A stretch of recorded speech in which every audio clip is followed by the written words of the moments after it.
Welcome to the session Database Management Systems. In today's session, we are going to learn about the fundamentals of data and databases, types of databases, data warehouses and data mining, database management systems, and we are also going to look at certain applications of database management systems. To start with, let us understand what is data. We have been discussing in the initial classes, data is something which is fundamental and data is raw facts. The fundamental unit of data is called as bit, or it is simply called as character. A character is a single alphabet, numeric or other symbol. The next level of character is called as field. It consists of grouping of related characters, like group of characters can be called as field. We will be taking an example and trying to understand this. A group of attributes put together is called as a record. Now collection of records is called as a file, and collection of many such files could be called as a database. We see the hierarchy of how the data is arranged. It starts from bits and goes up to become a database. Now as and when data gets accumulated, it increases its size and the structure. So the database structures, formation occurs in this hierarchy. If you look at the table, we see the table is an integration of a row data and the columnar data. In this particular example, we will try to identify a character, field, record and a file. Now this is a simple table structure which consists of 4 fields. The first field what we can identify is in column 1, which is called as student ID, and that being unique is called as a key field. We have first name, second name and date of birth, other 3 key fields. Now every field represents one type of data there. Similarly, when you look at the horizontal data, let us say the roll number of a student which is fetching me the complete data is called as a record. Now collection of many such records is called as a file. Now the data is well organized here. One of the important characteristics of database is it's well organized. It is segmented and arranged systematically. Like what you see in this table, the data has been very systematically arranged in terms of field names and row wise, like record wise. Now when I pick one record, it gives me complete data of one student. We will also make an attempt to understand how this hierarchy helps in forming a logical data structure. Now we saw like byte, bits and other forms. In this particular example, we are able to see the data whatever we are storing is occupying a memory storage, and that memory storage needs to be organized or measured, because as and when there is enormous amount of data generated, like what is happening in today's business, we also need to think about where to store the data, how to process the data. The amount or the voluminous data when it is getting processed might also slow down the business activity. So till now we were only talking about the fundamentals of data. In today's business activities, there is huge amount of data generated every second. Now this data needs to be processed, stored. From that point, this hierarchy becomes very important for us to understand how data is stored, where it should be stored and what are the different types of data structures through which we can store the data. Now we'll look into the definition of database management system. A database management system is a well organized set of data organized in a systematic way. A database is an integrated collection of logically related data elements. It consolidates records which is previously stored in separate files into a common pool of data elements that provides data for many applications. Historically, data was stored in file systems. Now these files were stored in different patterns like sequential or indexed method. Now file systems were major in reporting or storing data or accumulating data in one place. Now as and when we moved ahead, we started using computer technologies, and with the help of computers, today we are able to create huge databases with the help of ultra modern memory storage networks. Now when we look at different types of database structures, we can see hierarchical database, network database, relational database and object oriented database. Now these database structures follow different methods in the way the data is organized or stored. In hierarchical database, data is organized in a tree-like structure, while in network database management system, data is organized in graph structures with multiple relationships.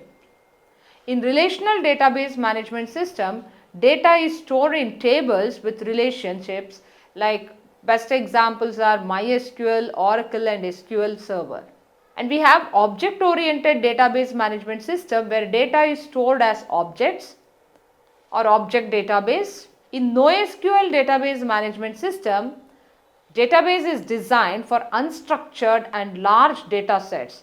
Like in NoSQL, the data might not be exactly in the tabular format. It is more of an unorganized structure of database. Now we saw these different types of databases.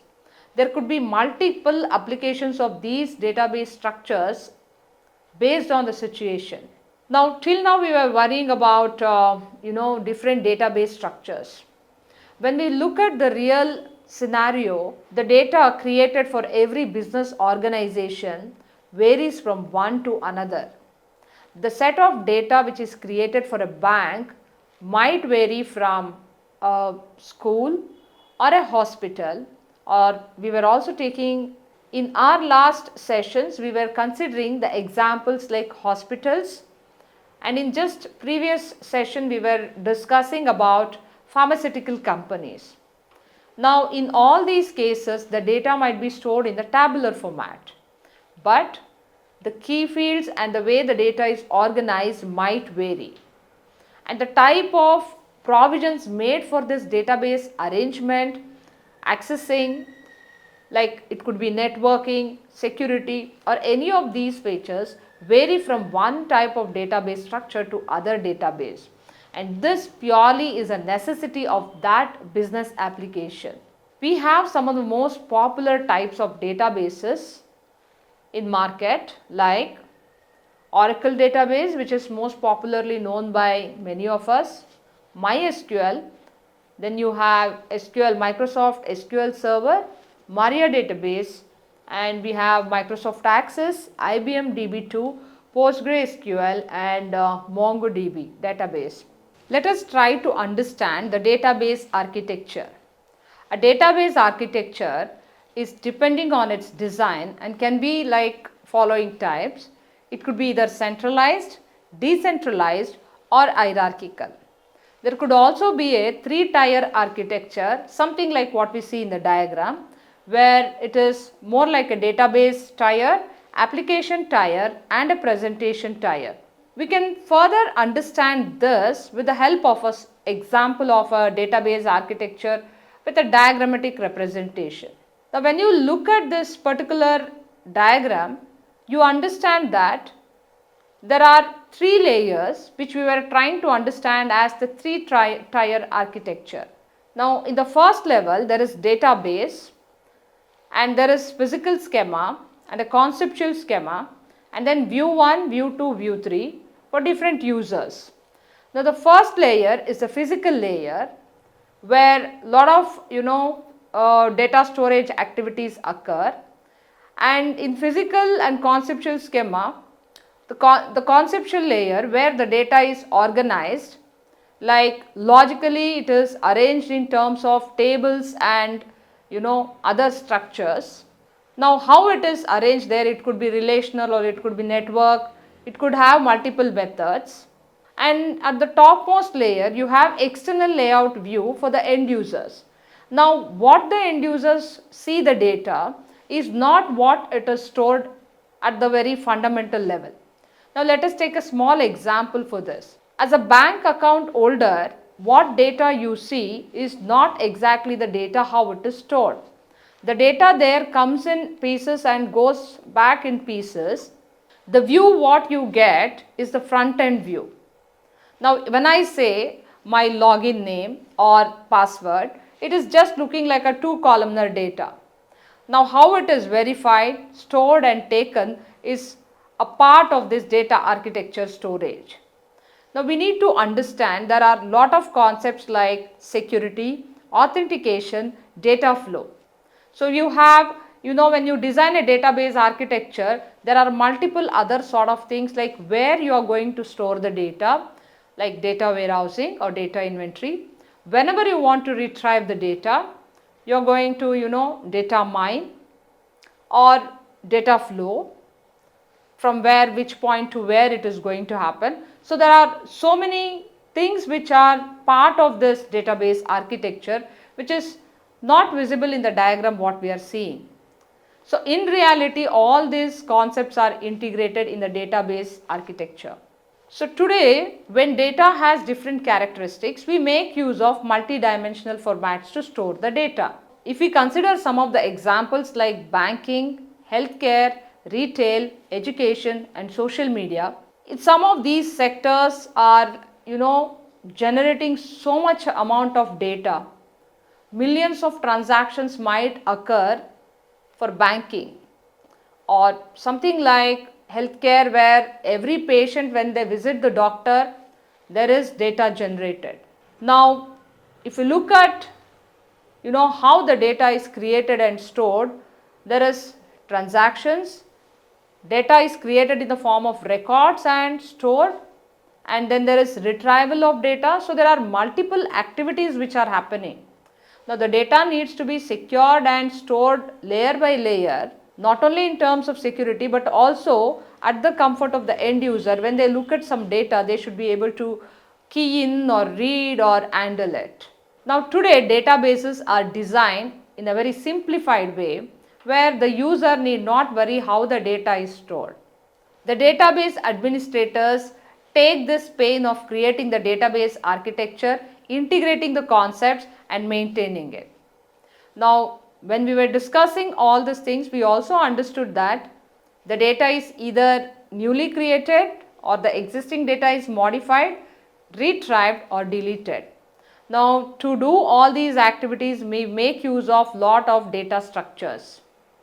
Now from the examples what we were discussing, if we look at something like healthcare sector's data, you cannot delete the data any day and you have to store that data.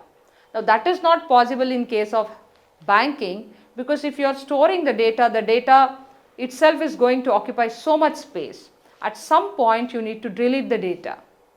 That's the reason in banking sector they say like your data is going to be available for so many days, and still it might be still relevant after some months or years. Now in such situation you should still be able to store the data and access the data. Now these are the practical challenges when data is handled in the industry scenario. In today's scenario, majority of the business organizations are creating huge amount of data. Now there are certain benefits of database management systems and there are also challenges. Now let us look into the benefits of database management systems. Once the data is in place, it helps in making better data decision making.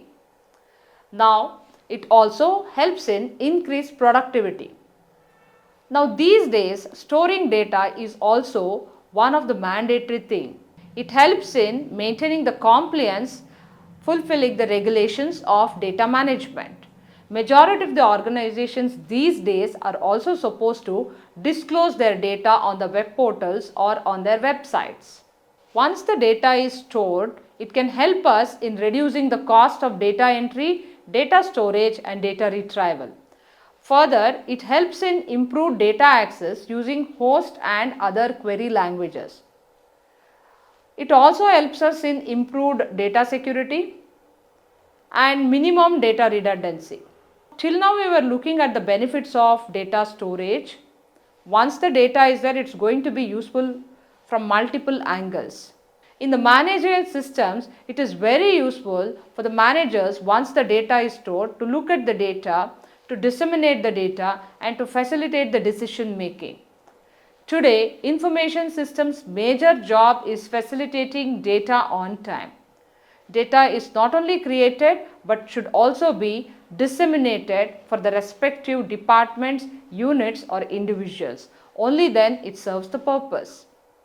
Now when we looked at the advantages, in case the organization doesn't maintain the data properly, it is also going to cause certain threats or challenges. Let us look into the disadvantages of database management system.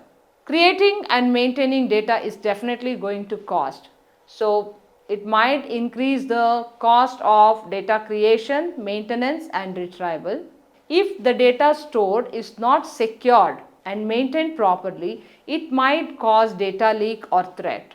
So one needs to ensure highest amount of data security and privacy when the data is created. It's not only one-time creation, as and when you maintain the data, you need to frequently replace it and restore it. So this also is going to cost. When you say you are creating the data and storing, it also consumes a lot of hardware. So you need to keep investing on the hardware. And these days there are modern hardwares which needs to be used for data storage. Now let us look into some of the interesting facts about database management systems. Here are few highlights from this session.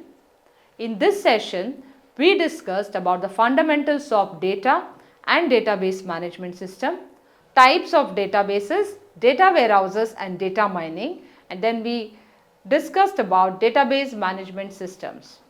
And these are some of the references used. With this, we are going to conclude the session. Thank you.